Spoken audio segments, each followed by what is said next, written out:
Assalamualaikum warahmatullahi wabarakatuh. Perkenalkan, nama saya Disriani dan anggota kelompok saya terdiri dari Sinta Julia Putri, Magdalena Silayan, Desi Purwaningsih, Ahmad Mubarok, dan Nadia Amelia. Kami akan mempresentasikan tentang analis kinerja keuangan ditinjau dari likuiditas, solvabilitas, dan rentabilitas. Kami lanjutkan ke materi. Latar belakang. Dalam pertumbuhan dan pengembangan bisnis saat ini, perusahaan mengalami persaingan yang semakin ketat, bagi perusahaan industri maupun perusahaan jasa. Untuk memenangkan persaingan yang semakin maju, perusahaan dituntut agar lebih bisa mengelola dan menjalankan perusahaan secara profesional dan agar kegiatan operasional perusahaan dapat berjalan lebih efektif dan efisien. Begitu pula pada PDPL Jaya yang berlokasi di Setiabudi, Jakarta Selatan. Perusahaan ini merupakan perusahaan daerah milik Pemprov DKI Jakarta yang bergerak di bidang melayani jasa layanan pengelolaan air limbah sistem perpipaan, jasa layanan pengelolaan air limbah sistem setempat, layanan lumpur tinja, dan layanan laboratorium agar perusahaan dapat bertahan atau bahkan bisa tumbuh dan berkembang. Perusahaannya harus mencermati kondisi serta kinerja perusahaan. Banyak cara untuk menilai kinerja perusahaan, yaitu dapat dilihat dengan cara menganalisis rasio-rasio keuangan yang dapat dilihat dari laporan keuangan perusahaan tersebut. Laporan keuangan merupakan cerminan dari suatu kondisi perusahaan di mana baik buruknya perusahaan dapat terlihat pada laporan keuangannya dan laporan keuangan tersebut. Kita dapat mengetahui kondisi perusahaan tersebut sehingga perusahaan bisa mengambil langkah untuk memperbaiki dan memajukan perusahaan tersebut. Analisis rasio likuiditas dapat digunakan untuk mengetahui kemampuan perusahaan dalam memenuhi kewajiban jangka pendeknya bila jatuh tempo. Analisis rasio solvabilitas digunakan untuk mengetahui kemampuan perusahaan dalam memenuhi kewajiban jangka panjang bila jatuh tempo. Analisis rasio rentabilitas merupakan rasio yang digunakan untuk menilai kemampuan perusahaan dalam mencari keuntungan dalam suatu periode tertentu. Rasio ini juga memberikan tingkat efektivitas manajemen dalam pengelolaan perusahaan. Baik, di sini saya akan meneruskan penjelasan dari teman saya, yaitu mengenai pengertian laporan keuangan. Salah satu bentuk informasi yang digunakan untuk melihat dan menilai perkembangan kinerja perusahaan ialah laporan keuangan. Perusahaan tentunya mempunyai tanggung jawab atas penyajian laporan keuangan kepada pihak yang terkait. Laporan keuangan pada dasarnya adalah hasil akhir dari suatu proses akuntansi. Berdasarkan pengertian di atas, dapat disimpulkan bahwa laporan keuangan adalah suatu bentuk pelaporan yang merupakan hasil akhir proses akuntansi yang menggambarkan keadaan keuangan suatu perusahaan pada periode tertentu. Laporan keuangan tersebut berguna bagi pihak-pihak yang berkepentingan yang dapat digunakan sebagai alat pengambilan keputusan. Tujuan laporan keuangan. Tujuan laporan keuangan adalah memberikan informasi keuangan bagi penggunanya, baik internal maupun eksternal dalam periode tertentu. Tujuan laporan keuangan menurut Harahap 2015 menyimpulkan bahwa 1. Untuk memberikan informasi keuangan yang dapat dipercaya mengenai aktiva dan kewajiban serta modal suatu perusahaan. 2. Untuk memberikan informasi yang dapat dipercaya mengenai perubahan dalam aktiva neto atau aktiva dikurangi kewajiban suatu perusahaan yang timbul dari kegiatan usaha dalam rangka memperoleh laba. 3. Untuk memberikan informasi keuangan yang membantu para pemakai laporan di dalam menaksir potensi perusahaan dalam menghasilkan laba.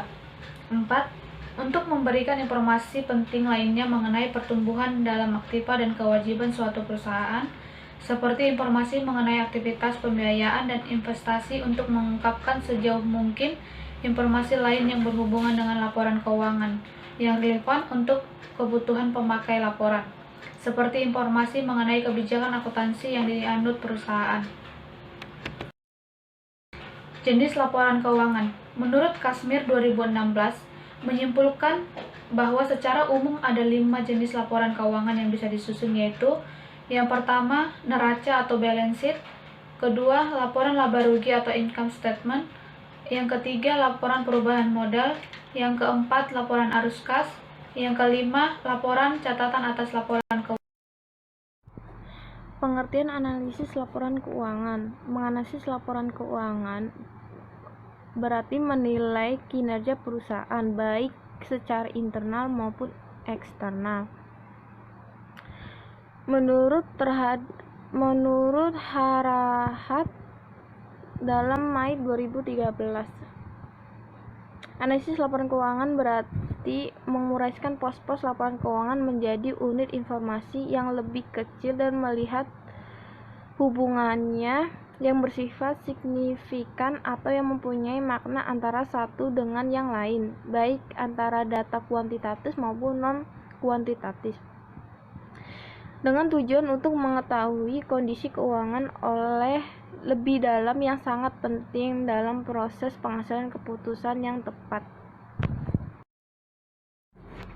Tujuan analisis laporan keuangan secara umum, analisis laporan keuangan bertujuan untuk mengetahui tingkat efektif dan efisien kinerja keuangan perusahaan, dan bagi perusahaan untuk meningkatkan kinerja serta untuk membandingkan kinerja keuangan setiap periode akuntansi.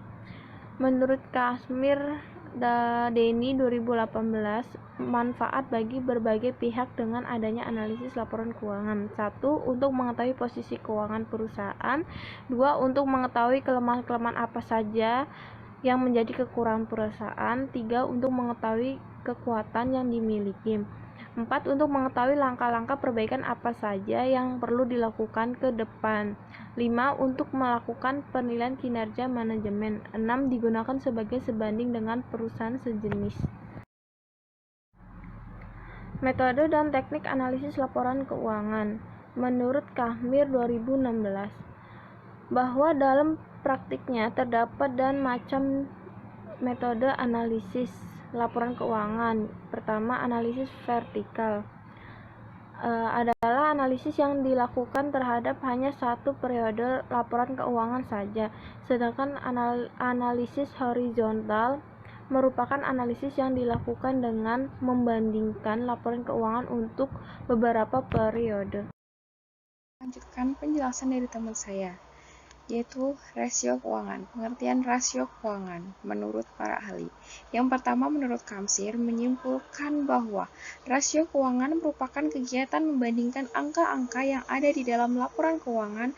Perbandingan dapat dilakukan antara satu komponen dengan komponen dalam satu laporan keuangan atau antar komponen yang ada di antara laporan keuangan. Kemudian, angka yang diperbandingkan dapat berupa angka-angka dalam satu periode maupun beberapa periode. Yang kedua, menurut Fahmi, rasio keuangan atau financial ratio ini sangat penting gunanya untuk melakukan analisa terhadap kondisi keuangan perusahaan. Bagi investor jangka pendek dan menengah, pada umumnya lebih banyak tertarik kepada kondisi keuangan jangka pendek dan kemampuan perusahaan untuk membayar dividen yang memadai. Informasi tersebut dapat diketahui dengan cara lebih sederhana, yaitu dengan menghitung rasio-rasio keuangan yang sesuai dengan keinginan. Yang ketiga, menurut Harry, rasio keuangan merupakan suatu perhitungan rasio dengan menggunakan laporan keuangan yang berfungsi sebagai alat ukur dalam menilai kondisi keuangan dan kinerja perusahaan. Rasio keuangan adalah angka yang diperoleh dari hasil perbandingan antara satu laporan keuangan dengan pos lainnya yang mempunyai hubungan yang relevan dan signifikan. Jenis rasio keuangan. Menurut Warsono memberikan batasan bahwa analisa rasio keuangan merupakan salah satu teknik dalam menganalisa laporan keuangan yang banyak digunakan untuk menilai kinerja perusahaan karena penggunaannya yang relatif mudah. Menurut Warsono, jenis rasio keuangan dikelompokkan menjadi rasio likuiditas, rasio leverage, rasio aktivitas, rasio profitabilitas, dan rasio nilai pasar. Valuation dalam buku karangan Kashmir tahun 2006 memberikan batasan bahwa rasio likuiditas merupakan rasio yang menggambarkan kemampuan perusahaan dalam memenuhi kewajiban atau hutang jangka pendek. Artinya, apabila perusahaan ditagih, perusahaan akan mampu untuk memenuhi hutang tersebut, terutama utang yang sudah jatuh tempo. Menurut Fahmi, memberikan batasan bahwa rasio likuiditas adalah gambaran kemampuan suatu perusahaan memenuhi kewajiban jangka pendek secara lancar dan tepat waktu, sehingga likuiditas sering disebut dengan short-term liquidity.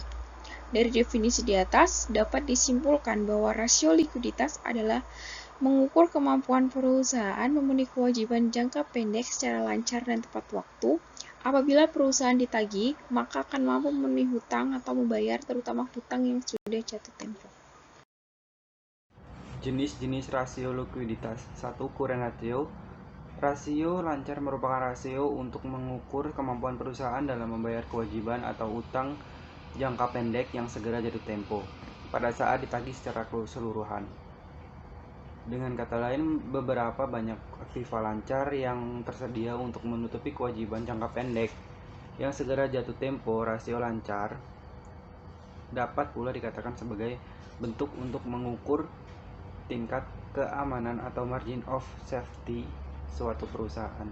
Kemudian yang kedua adalah asset test ratio. Asset test ratio merupakan rasio yang menunjukkan kemampuan perusahaan dalam memenuhi atau membayar kewajiban atau utang jangka pendek dengan aktiva lancar tanpa memperhitungkan nilai sediaan atau inventory. Dalam hal ini dilakukan secara sediaan dianggap memerlukan waktu lebih lama untuk diuangkan apabila perusahaan membutuhkan dana cepat untuk membayar kewajibannya dibandingkan aktiva lancar lainnya. Kemudian yang ketiga adalah cash ratio. Cash ratio merupakan alat yang digunakan untuk mengukur seberapa besar utang kas yang tersedia untuk membayar utang. Ketersediaan uang kas dapat ditunjukkan dari ketersediaan dana kas atau yang setara dengan kas seperti rekening giro dan rekening di bank yang dapat ditarik setiap hari.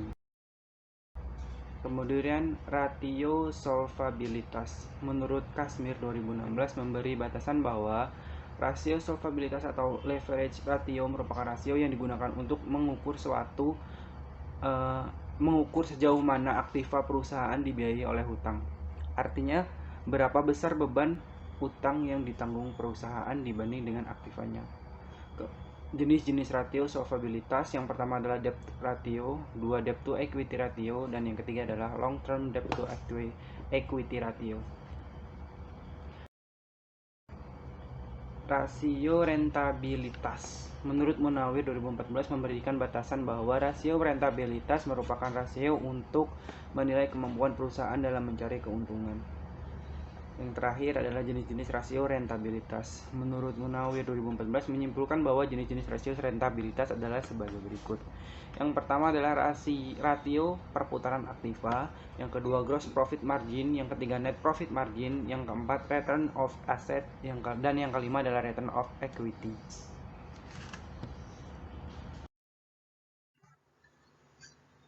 Cukup sekian penjelasan dari kelompok kami. Kurang dan lebihnya kami mohon maaf. Atas perhatian dan waktunya kami ucapkan terima kasih. Wassalamualaikum warahmatullahi wabarakatuh.